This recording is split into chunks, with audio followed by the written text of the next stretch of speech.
Hey there, grumpy old fart here. I'm doing a unexplained anomalies video, unexplained astronomy video, something like that, on the hidden planet.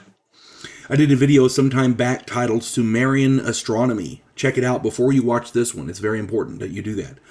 In that video, I talked about how the ancient Sumerians knew more about the solar system than they should have, and more than modern man did before the 1800s.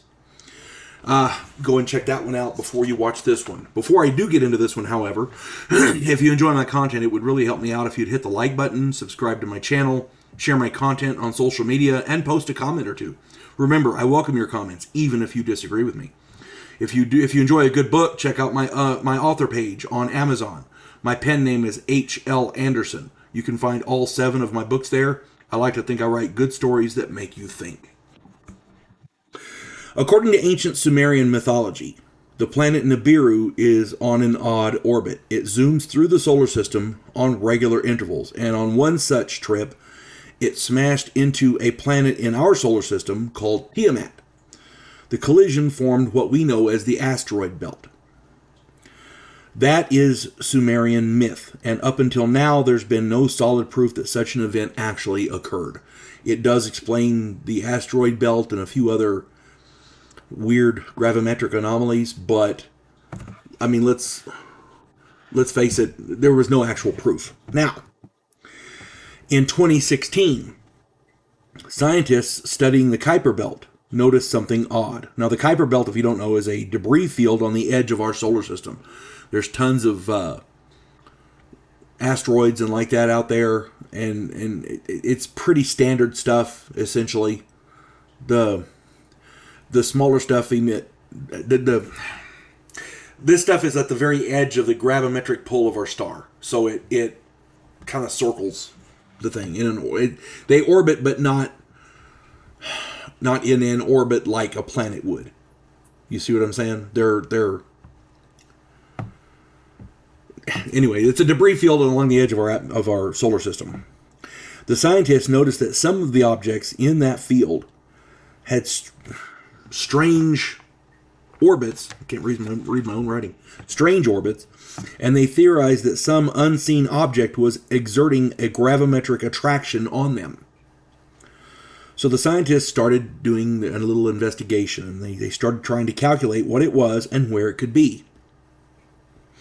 According to their math, a large planet may be 2 to 3 times the size of Earth, which actually isn't that big, so, cosmically. But this planet, maybe 2 to 3 times the size of Earth, could be orbiting our sun in some kind of a long elliptical orbit. This fits pretty much in line with the ancient Sumerian myth. If this large mass is the planet Nibiru, then there's a good chance that all life on that planet, if there ever was any, was wiped out in that collision. So it may be a dead planet just still circling the sun. We don't know.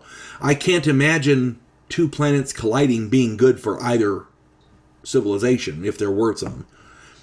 But if there wasn't, then I think the Sumerian myth has something about the waters of the 2 planets mingling, and that's how life got to Earth.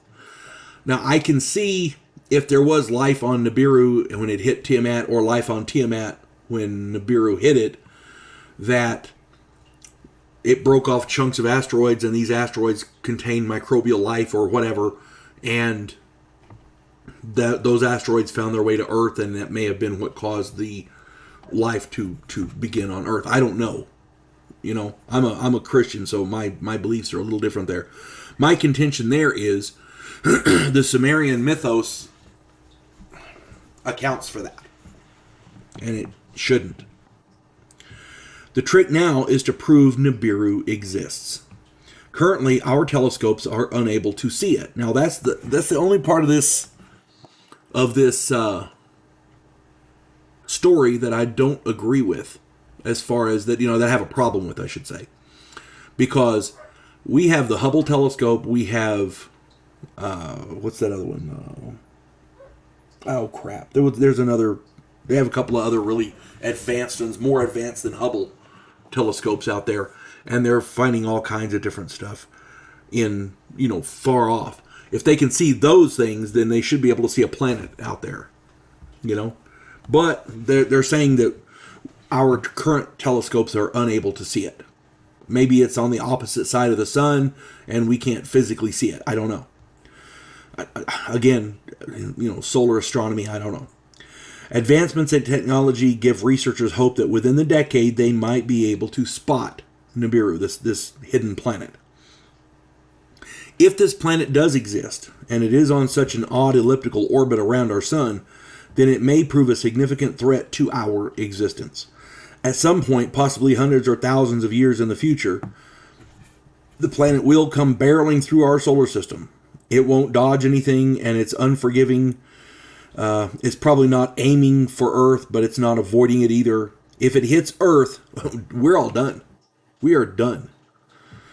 If it hits another planet in our solar system, or even passes close by our planet, then it could wreak untold devastation on our world. If this planet does indeed exist, it could be the end of us all.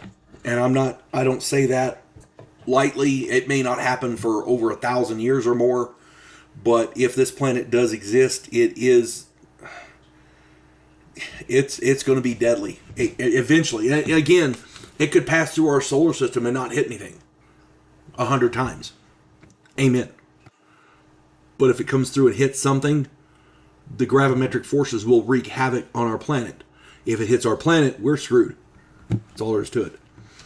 So eventually, it could be the end of us all. Happy thoughts, right? Hope this finds everybody well. And if anybody has any more updated or different information, please put it in the comments, because there's a lot of articles out there on this, and all of them say different stuff, so I tried to conglomerate, as it were. Hope this finds everybody well. You folks have a good one. God bless one and all. We elect cookie-cutter politicians every single election cycle. Yes men who maintain the status quo and do just enough to make us believe the system still works. Imagine, if you will, a president who actually tries to fix things. If you like action, political intrigue, and a righteous crusade, check out my political thriller, The Righteous President.